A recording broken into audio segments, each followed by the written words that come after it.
Maka ekonomi ura Aceh lagi rum kilabok. Urum kilabok ni bang. Haji euro haji dun, haji teh haji euro. Kamu nak urum kilabok? Ya kamu nak ekonomi Aceh. Teh na barang ana mau, teh na barang mai. Hantai konsumen. Urum di. Urajan panen capli yang pai lah, buang per di bet kilo. Mutumpuk capli naik kuli.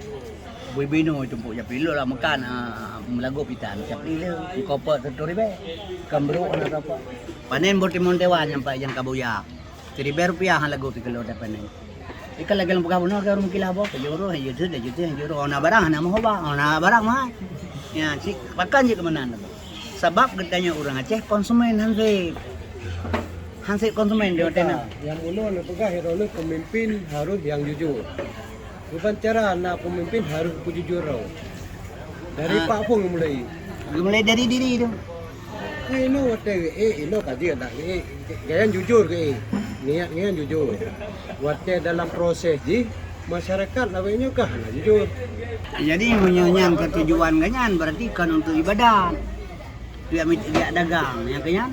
Maksudnya menolak kebancara kami minta pemimpin yang jujur. Keban tak ciptakan pemimpin yang jujur. Yang hana jujur hana sih. Iji sebenarnya menurut punya pemimpin yang hebat apa muno. Yang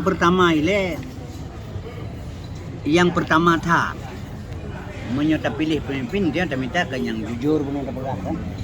Tapi pada prinsip ji yang pertama ile benar ilmu. Oleh na ganyan na ilmu. Pilih orang yang jujur sempurna hana.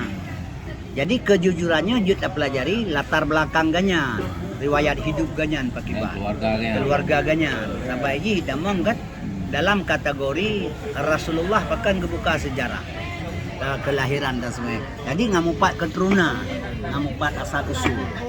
Jadi bila cik ngesut lagi orang kali terpilih kali keturunan di dalam yang bro itu memang contoh menurut pegang tak bodoh tak pula pada tak pegang biji tak pegang tak sotir yang ke tapi tak pula yang jatuh tiba-tiba.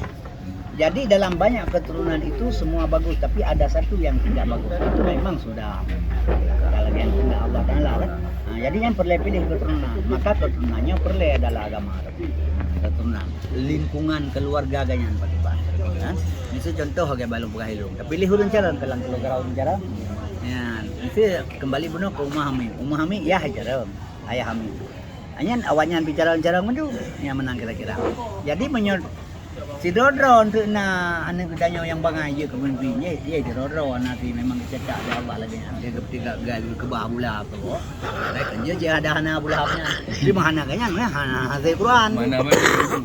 Quran 12 surat ke bawah bulah. Bisa hana ganyan surah tu pun di Quran.